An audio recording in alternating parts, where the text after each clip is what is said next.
Assalamualaikum warahmatullahi wabarakatuh. Salam sejahtera untuk kita semuanya. Selamat malam dan salam dunia satu keluarga. Berjumpa lagi kita pada pertemuan ketiga. Pada pertemuan ini kita akan membahas materi dengan judul Safety in Manufacturing Workplace. Tujuan pembelajaran mahasiswa mampu menjelaskan proses-proses manufaktur, risiko dalam proses produksi, metode safety, dan contoh penerapan metode safety. Definisi proses produksi. Proses produksi adalah sebuah langkah-langkah kegiatan produksi yang berkesinambungan dalam mengurutkan berbagai elemen produksi dalam satu kesatuan mulai dari manusia, mesin, dan metode pekerjaan. Purpose of safety in manufacturing workplace. Yang pertama adalah menjaga keselamatan karyawan di tempat kerja. Yang kedua, mengklasifikasikan pembagian kerja berdasarkan resiko kerja. 3. Mengkategorikan karyawan berdasarkan sertifikasi dan keahliannya. Keempat, meningkatkan kenyamanan lingkungan kerja. Dan kelima, meningkatkan pengetahuan dan kesadaran karyawan berdasarkan risiko pekerjaan di tempat kerja. Risiko aktivitas kerja. Untuk memahami risiko kecelakaan, perlu diidentifikasi semua pekerjaan sesuai dengan tingkat risikonya. Pekerjaan yang berisiko tinggi perlu penanganan lebih daripada pekerjaan yang berisiko rendah. Pembagian kerja berisiko tinggi. Yang pertama adalah kerja dengan panas, seperti contohnya ngelas, bubut, bekerja di ruang bakar, dan lain-lain. Bekerja dengan alat listrik, contohnya pemasangan kabel, dan lain-lain. Ketiga, bekerja dengan benda berat, contohnya mengangkat benda berat, menurunkan benda berat. Bekerja dengan kimia seperti di laboratorium, dan lain-lain. Bekerja dengan ketinggian seperti memanjat di ketinggian dan lain-lain. Risiko menengah. Risiko menengah ini biasanya menggunakan alat kerja manual, pemindahan barang ringan, dan risiko rendah ini biasanya di kerja administrasi di ruang kantor dan housekeeping kebersihan. Jadi apabila ada seorang yang bekerja di dalam manufaktur dan dia bekerja di administrasi, itu kategorinya risikonya rendah dikarenakan lingkungan kerjanya aman dan juga pekerjaannya dikategorikan rendah. Pengendalian risiko pekerjaan dilakukan dengan sistem izin kerja, prosedur kerja, APD, dan lain-lain.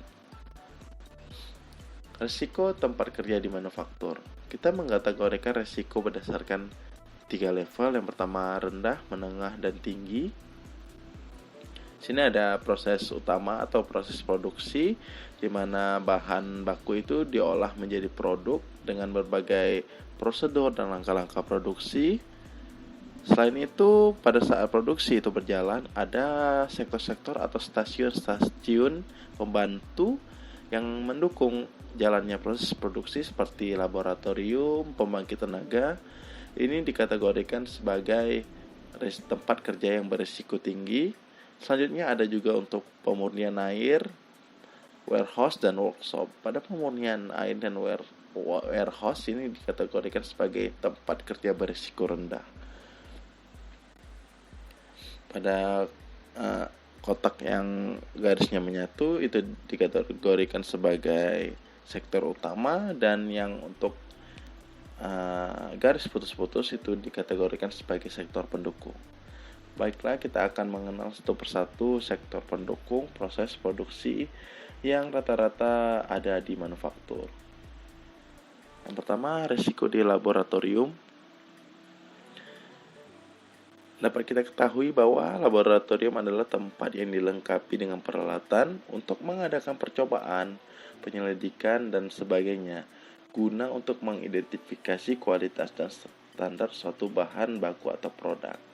Jadi biasanya laboratorium ini di manufaktur sebagai quality control dari suatu produk atau bahan baku yang diproses atau akan diedarkan pada manufaktur tersebut. Jadi risiko di laboratorium ialah berhubungan dengan bahan kimia dan biologi dalam risiko pekerjaan.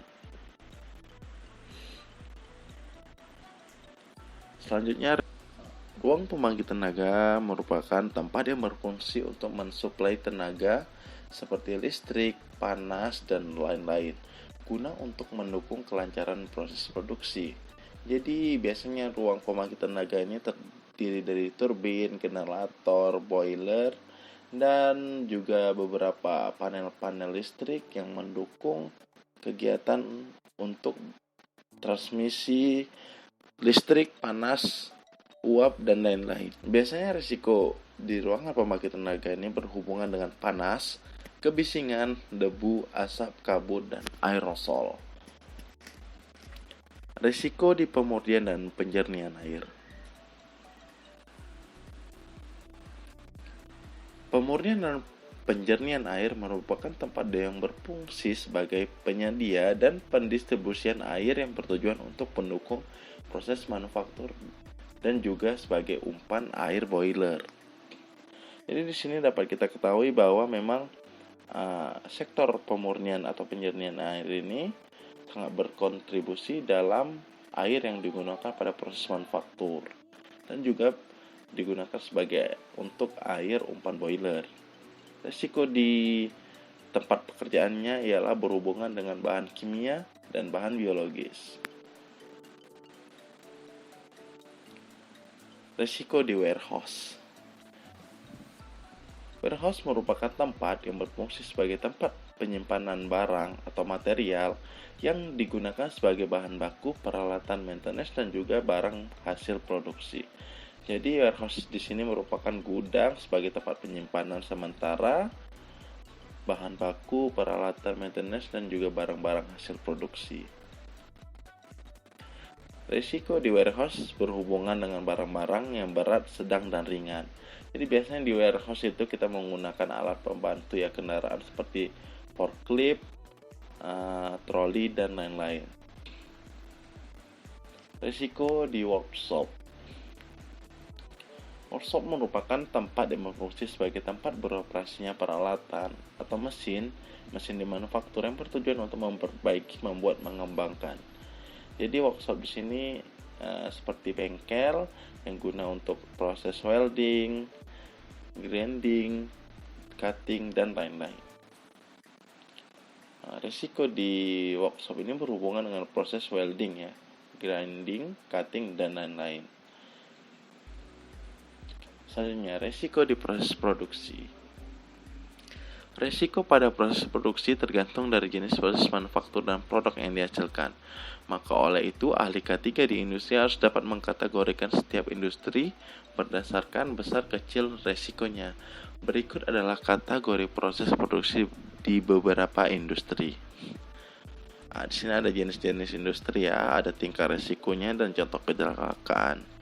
Jadi secara analisis atau secara data, jenis industri yang rendah tingkat risikonya dalam kecelakaan kerja ialah industri jasa, hotel, restoran, atau tempat wisata yang dikategorikan memiliki tingkat risiko yang rendah dan frekuensi kejadian tidak sering ya, dan hanya mengakibatkan kebakaran dan kerusakan properti saja.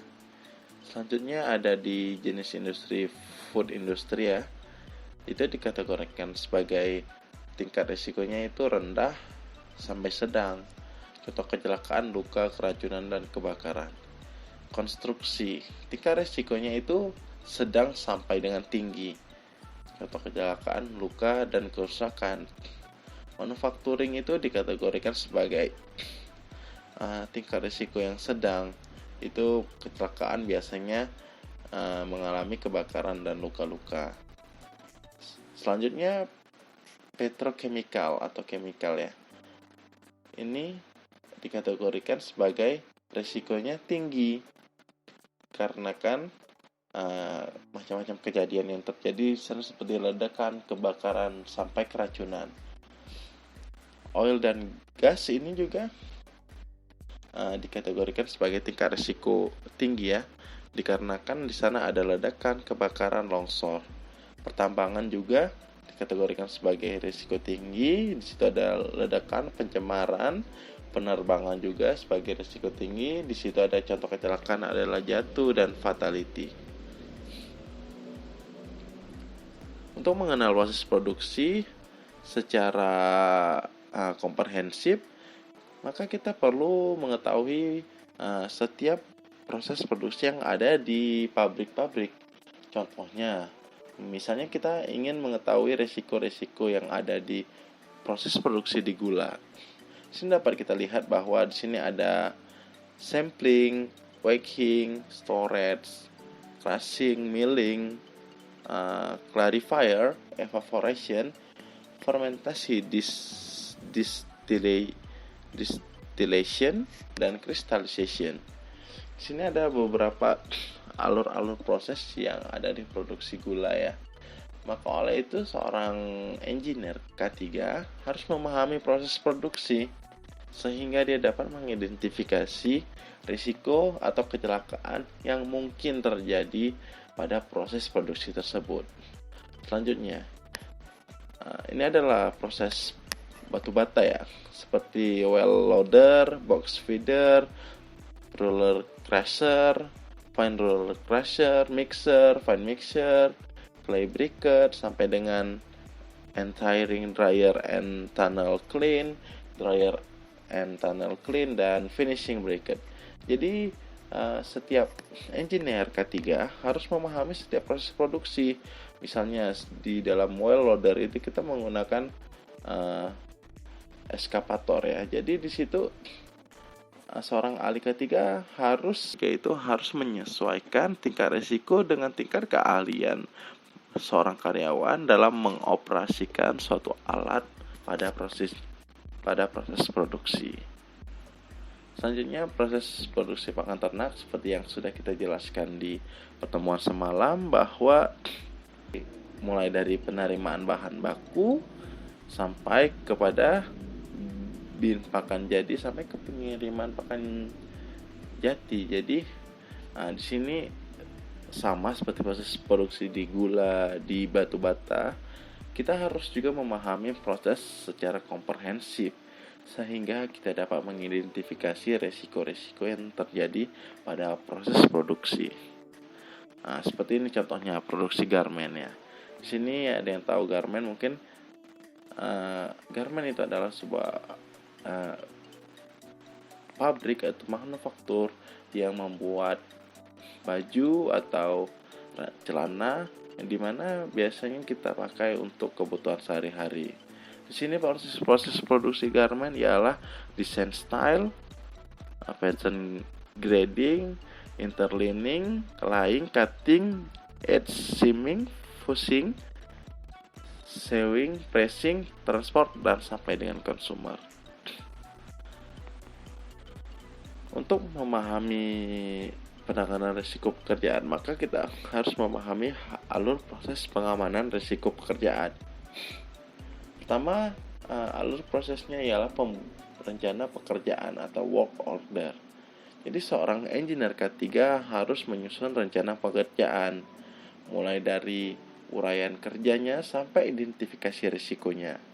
Jadi dari rencana kerja, uraian kerja, dan identifikasi risikonya, maka seorang ahli K3 atau engineer K3 itu bisa membuat namanya JSA, Job Safety Analysis, yang dimana Job Safety Analysis itu kita gunakan untuk pengajuan izin kerja atau work permit. Jadi pada Job Safety Analysis ini kita membuat analisis dari rencana kerja, uraian kerja, identifikasi risiko, apakah karyawan ini bisa cocok dalam pekerjaan ini atau tidak. Maka oleh itu pada saat kita membuat JSA, kita harus mengajukan work permit ya atau izin kerja. Setelah itu direview, di approval. Apabila dibolehkan, maka kita akan melakukan pelaksanaan kerja, dan selanjutnya ahli K3 harus memonitoring keadaan atau keselamatan karyawan tersebut. Alur pembuatan job safety analysis. Job safety analysis itu dibuat berdasarkan yang pertama uraian urutan kerja, yang kedua identifikasi bahaya, yang ketiga tingkat risiko, dan keempat prosedur keselamatan. Jadi pada job safety analysis kita harus membuat klasifikasi berdasarkan uraian kerja. Ini uraian kerjanya apa? Misalnya seorang operator boiler. Jadi bahayanya apa? Kita identifikasi bahayanya panas, api, ruang bakar, furnace, debu, kebisingan.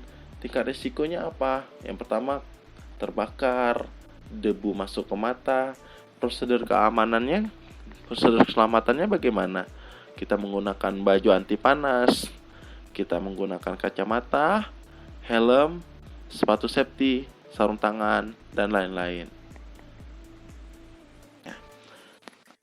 Metode dan tools HSE. Kita mengkategorikan metode dan tool HSE itu dalam 5 metode dengan beberapa tools. Yang pertama adalah manajemen sistem yang terdiri dari ISO 45001, SMK 3, PSM, ISRS, dan CSMS. Selanjutnya di risk identification kita mengenal HIRA, HAZID, dan PHA. Selanjutnya di incident investigation kita mengenal 5Y, cause analysis, FMIA, dan BAUTI. Untuk di behavior based safety kita mengenal STOP, DuPont, Safe Start, dan HOP. Selanjutnya di proses safety kita mengenal SEAL, LOPA, dan JSA. Di sini nama-nama standar di dalam K3 adalah K3 umum dengan nama standarnya OHSA, pemadam kebakaran dengan NFPA, bahaya kimia dengan NIOS, kelistrikan dengan IAC, dan selanjutnya industri minyak gas dengan nama standarnya dengan API, American Petroleum Institute.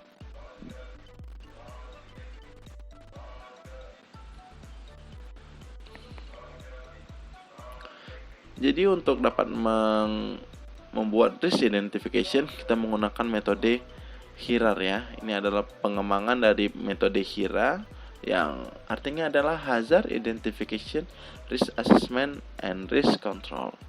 Jadi pada HIRA ini kita harus mengkategorikan setiap tahapan-tahapan, mulai dari tahapan proses, sumber potensi bahaya, potensi luka, sakit, kerusakan, tingkat risiko, dan pengendalian risiko. Nah, jadi ini contoh-contoh HIRA ya. Yang pertama misalnya kita membuat uraian kegiatan seperti pembongkaran batu bata dari kontainer. Nah, jadi di situ kita harus mengidentifikasi potensi bahayanya apa. Misalnya debu batu bara masuk ke mata. Selanjutnya debu batu bara masuk ke pernafasan, terjatuh pada saat menurunkan bongkahan batu bara dari kontainer. Nah, risiko yang terjadi apa? Yang pertama iritasi mata ya. Nah, selanjutnya menyebabkan pneumonitis pada jangka waktu lama apabila debu itu masuk ke dalam paru-paru dan pernapasan. Dan apabila dia terjatuh dari kontainer, maka akan menyebabkan risikonya adalah fraktur dan cedera. Jadi pengendalian risiko sebelum dikendalikan ini kita identifikasi dulu. Frekuensinya gimana, keparahannya gimana, dan tingkat risikonya gimana. Jadi pada debu masuk ke mata ini frekuensinya sering terjadi atau sedang ya. Keparahannya biasanya tidak mengakibatkan keparahan yang tinggi, jadi kita kategorikan ringan. Maka tingkat risiko yang kita dapat adalah sedang dari risiko iritasi mata. Selanjutnya ini debu batu bara masuk ke dalam pernafasan. Nah, ini frekuensi terjadinya itu sedang. Keparahan yang diakibatkan karena dia mengakibatkan pneumonitis itu tingkat risikonya tinggi. Selanjutnya terjatuh dari kontainer ini frekuensi terjadi itu jarang. Keparahannya sedang ya karena mengakibatkan fraktur dan cedera. Jadi kita beri dia tingkat risiko sedang. Jadi kita langsung ke pengendaliannya. Bagaimana pengendaliannya iritasi mata? Yang pertama menyediakan EWAS dan glasses atau kacamata. Jadi EWAS itu kita sediakan pada poin-poin tempat penggalian batu bara. Jadi tempat untuk cuci mata seperti itu dan kacamata proyek. Selanjutnya pengendalian untuk debu masuk ke paru-paru bagaimana? Karena yang masuk ke dalam paru-paru itu tidak dapat diketahui, maka kita harus mengeceknya dengan check up kesehatan secara berkala. Untuk penanganan di luarnya kita bisa menggunakan masker. Selanjutnya untuk pengendalian pada saat terjatuh dari kontainer, kita mengendalikan dengan cara melakukan pengecekan sebelum mulai bekerja. Jadi kita atur dulu JSA-nya, Job Safety Analysis, kita bandingkan SOP-nya, maka kita kontrol setiap kegiatan yang dilakukan. Selanjutnya kan tadi kita pengendalian risiko sebelum dikendalikan. Di sini pengendalian risiko setelah dikendalikan. Jadi maksudnya pengendalian itu kita terapkan dulu, baru kita dapatkan pengendalian risiko setelah dikendalikan. Jadi di sini setelah dilakukan pengendalian tersebut, kita dapatkan bahwa frekuensi yang terjadi pada saat iritasi mata itu dengan kita menyediakan EWAS dari tadi sedang berkurang menjadi jarang. Jadi tidak ada yang iritasi pada saat debu batu bara itu masuk ke mata. Selanjutnya tingkat keparahannya dari ringan tadi menjadi sangat ringan, dan risikonya tadi dari tingkat risiko yang sedang menjadi rendah. Selanjutnya pada kasus debu masuk ke paru-paru, setelah dilakukan pengecekan check up kesehatan secara berkala, maka didapatkan pengendalian risiko setelah dikendalikan dari yang tadi frekuensinya sedang menjadi jarang, dan keparahannya tadi berat menjadi ringan, dan setelah itu tingkat risikonya yang tadi tinggi menjadi sedang. Selanjutnya pada terjatuh dari kontainer dengan potensi bahaya terjatuh dari kontainer, setelah kita menerapkan pengendalian, melakukan pengecekan sebelum mulai bekerja, tadi yang frekuensinya jarang menjadi sangat jarang, keparahannya yang tadi sedang menjadi ringan, dan tingkat risiko yang tadi sedang menjadi ringan. Jadi HIRAR ini kita terapkan sebelum metode pengendalian itu dilakukan, dan kita dapatkan asesmennya setelah metode pengendalian itu dilakukan. Jadi secara definisi, HIRAR adalah metode untuk menganalisis risiko dari seluruh tahapan proses kegiatan kerja, kemudian menghitung risiko beserta pengendaliannya. Nah, ini ada contoh job safety analysis ya yang kita bahas pada slide tadi. Dapat kita lihat di sini kita kategorikan sebagai yang pertama urutan kerjanya apa, potensi bahayanya apa, upaya pengendaliannya apa. Gitu. Ini contoh formnya ya. Yang ada nomor JSA, ada nama pekerjanya, ada pengawas. Jadi yang bisa membuat ini apa? Supervisornya kepada seorang karyawan. Jadi biasanya APD yang digunakan, kacamata keselamatan, sepatu keselamatan, masker kain, sarung tangan kulit, dan stocking lengan. Misalnya urutan kerjanya apa? Mengambil hasil batang besi cor misalnya. Potensi bahayanya apa? Tangan tergores, ujung batang besi cor yang tajam. Upaya pengendaliannya apa? Menggunakan APD sarung tangan kulit, sepatu keselamatan, dan stocking lengan yang disediakan. Kira-kira seperti inilah contoh job safety analysis. Selanjutnya yang terakhir ini adalah kita membahas tentang behavior based safety. Behavior based safety pada kecelakaan kerja itu merupakan salah satu penyebab kecelakaan kerja ialah perilaku tidak aman. Kita bahas pada pertemuan sebelumnya, ada unsafe act yang berhubungan dengan perilaku manusia. Jadi ini faktor kecelakaan itu berada pada perilaku manusia ya. Contoh-contohnya yang paling dekat adalah mungkin sering bercanda pada saat sedang melakukan pekerjaan, seperti lari-larian di lingkungan pabrik atau bercanda yang berlebihan. Itu merupakan contoh perilaku yang tidak aman ya, yang dapat mengakibatkan kecelakaan. Jadi untuk antisipasi perilaku tidak aman, maka dikembangkan metode safety berdasarkan pendekatan perilaku dikenal dengan istilah behavior based safety. Dengan penerapan BBS, diharapkan bisa dikurangi potensi perilaku tidak aman dan timbul kebiasaan baru untuk saling mengingatkan bila mana terjadi perilaku tidak aman tersebut. Salah satu metode BBS yang terkenal ialah STOP yang dikembangkan oleh Patch Kimia DuPont. Ya, jadi kegiatan BBS ialah Safety Observation, Near-Miss Reporting Analysis, dan penghentian pekerjaan yang tidak aman seperti Stop the Job. Jadi yang pertama kita buat safety observation. Jadi kita observasi perilaku mereka, kita lihat apakah mereka memang safety dalam perilaku atau tidak. Habis itu kita identifikasi lagi kejadian near miss reportingnya. Ada beberapa ini yang hampir kecelakaan, ada beberapa ini. Setelah itu kita analisis dan ini penghentian pekerjaan yang tidak aman. Jadi pada saat kita analisis tapi mereka melakukan perilaku yang tidak aman lagi, kita hentikan pekerjaan mereka dan kita berikan punishment atau peringatan. Seperti itulah kira-kira behavior based safety. Sekian materi pada pertemuan malam ini. Saya ucapkan terima kasih kepada partisipasi dan kehadiran mahasiswa sekalian. Selamat malam dan salam dunia satu keluarga.